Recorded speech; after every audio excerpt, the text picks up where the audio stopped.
Good evening, ladies and gentlemen, how are we getting on? Welcome back to another expeditions video, and today we're going to take a look at the Refuge Dailies, which are the leading quests that we have to do in order to launch an expedition. So, let's jump into this one.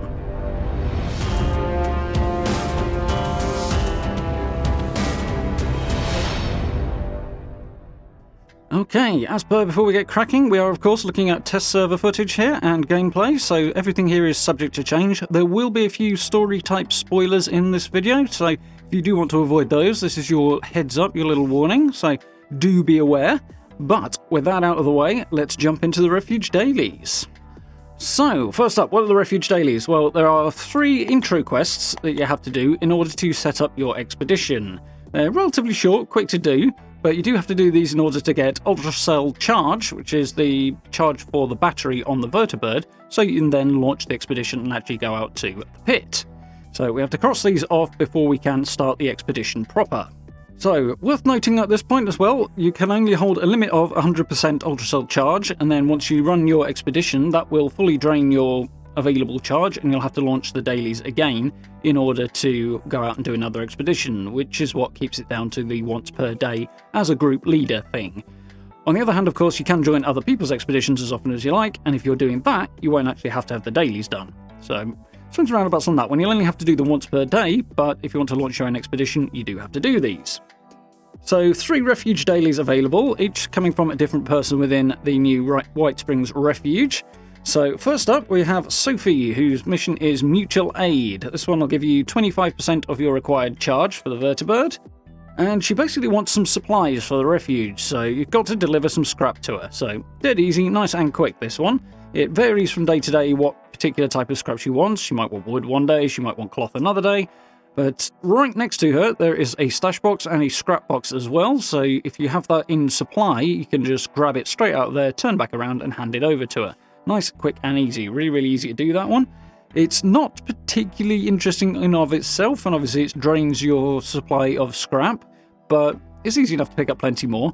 In the event that you don't happen to have enough of whatever it is she's asking for, or you want to top yourself up generally, of course there are the vendors just downstairs in the shopping mall area that you can run down to, and you can buy stuff from them as well. Of course they tend to sell it in bulk though, so you will have to scrap it if you're doing that to turn it in, something to bear in mind.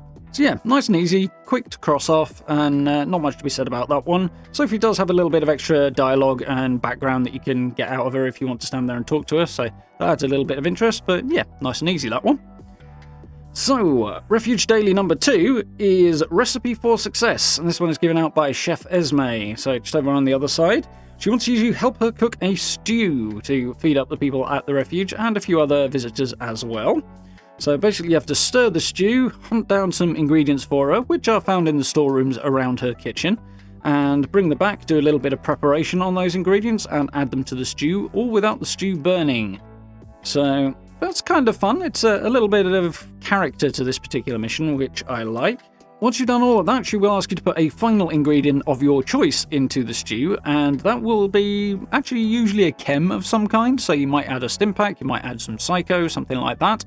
And depending on the chem you add, it will add different benefits to the stew, because when you complete it, you'll actually be given several portions of this stew that will have a buff attached, depending on what sort of thing you've put in there. So, nice to get that little bit of extra stuff back from it, to get that little buff item from it as well, which is cool. I think this one's quite fun, although perhaps a little on the long side if you're just trying to cross them off quite quickly. But it's got a lot of character, I think it's fun. Some of the activation points are a little bit hard to hit sometimes. The ladle you have to hit to stir the stew is a bit awkward, and a couple of the others are as well. I would really like to see them add some extra animations to this. It's something I think is missing a little bit. When you get back with your ingredients, you have to tenderize the meat, chop the vegetables, wash the potatoes, that sort of thing. Unfortunately, there's no animation to go with that, it's just an activation thing. I'd like to see a little animation play there, maybe just a couple of seconds long or something like that, but I think that would add a little bit of flavour and a little bit of fun. Although, for those who feel like the Refuge Dailies are a bit long and would be better off removed, I'm not one of them, but obviously that would kind of run counter to what those people want, but to each their own. So, the last of the Refuge Dailies is called Code Blue, and it's given out by Rucker, who is the lady who's more or less in charge of this group of responders. This one will give you 50% of your required charge, bringing you up to the full 100 if you've done all 3. And she wants you to find some information for the Refuge medics who are hanging out not too far from where Sophie is, actually. So this is the only one that actually sends you outside of the White Spring, and it's kind of got a few drawbacks to that in a way. It's certainly the longer one, which explains why it gives you 50% rather than the 25 you get off the other two. But she will require you to go to a medical-themed location somewhere else in Appalachia. AVR Medical down Charleston's one. I've been sent over to Watoga as well. And I imagine there's a few other spots you can be sent as well, but I haven't checked those out yet. And once you get there, you've got to find out where a set of patient records are, pick those up, and bring them back so that the medics can glean some information from this. So, not too difficult to do. Personally, this one is my least favourite of the 3 dailies, and that's because I find it a little bit on the dull side, and I think it's kind of a missed opportunity to make this one a bit more interesting, as it currently stands anyway. Things might change on the PTS, of course. As it stands, basically all you have to do is go to the location, hit a couple of markers, and then come back. So the amount of time you spend there compared to basically the 2 loading screens as you fast travel is... the balance is not great on that, in my opinion. It's a there and back thing, and I feel like it could be way more interesting than it is. I think it's a bit odd that they're sending you for patient records as well, given that they want information to sort of teach the medics to do a better job. I'd have thought some kind of teaching material would have made more sense, but okay, if we're using patient records, that's fine. So I think they could make a bit more of a quest out of this rather than a just go pick up, come back vibe that it currently has. I'd like to see them maybe send you there, give a few extra sort of quest objectives when you're in the location, and maybe round it out by having to wait while the information downloads and hold off some enemies, make a bit of a defense sort of phase at the end of it. Wouldn't have to be very long, but it would make the whole thing a bit more interesting. Obviously, there's other things Bethesda could add in there as well to make that particular mission a bit more interesting.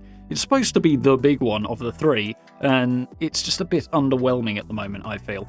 But on the other hand, that does make it a bit quicker to just cross this off your list if you're doing a whole bunch of stuff. So, pros and cons on that, I suppose.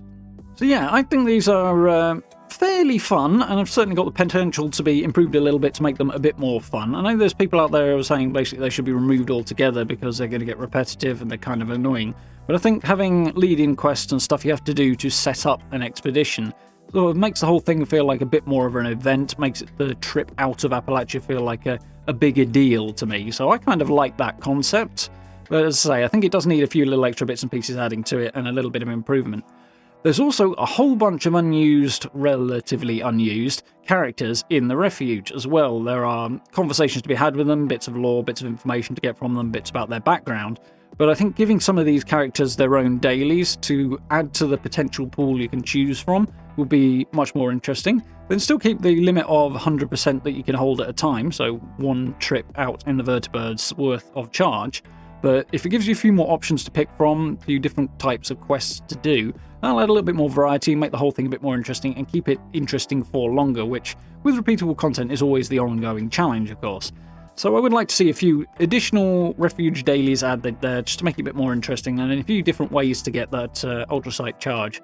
Then you can have some of them, maybe a couple of different ones that'll do the 50%, and a couple of faster ones to add in there as well that'll do the 25%. So definitely an opportunity there to make it a bit more interesting, I think. I would not be terribly surprised to find out Bethesda do that in the future. It seems like the sort of thing, it certainly makes a lot of sense. But for right now, it's not in there, and I think it would be a good addition. So yeah, basically, that is everything we have to cover on the Refuge Dailies. Relatively short and sweet, quick daily quests that you can knock out in order to get the ultrasight charge and then launch your expedition. As I say, if you want to launch it as either a solo player or as an expedition leader, basically the same thing if you're in a group, then you do need to complete these. If you want to join somebody else's expedition, you don't have to have the ultrasight charge, so you don't have to do the dailies in order to do that. You just join a group with them, as long as your group leader has the appropriate ultrasight charge and has therefore done these dailies, then you can go as a group off to the pit and do your expedition, which is quite cool. So, there we go, Refuge Dailies. Do hope you guys found this interesting and informative. If you did, please do consider dropping subs and likes for me. I very, very much appreciate it. Down below the video, you can find social media links, merch store, and channel memberships as well. If you're interested in supporting the channel in any of those ways, I hugely appreciate it. Massive thank you to everyone who's done that. Really helps out. And if you get a chance to join us for live streams as well, we are, of course, playing Fallout 76 and working our way through Mass Effect 3 at the moment as well. I've got some other cool stuff lined up for later in the year too. So I do hope you'll join us for those. But for now, thank you very much for watching. I look forward to speaking to you all very, very soon.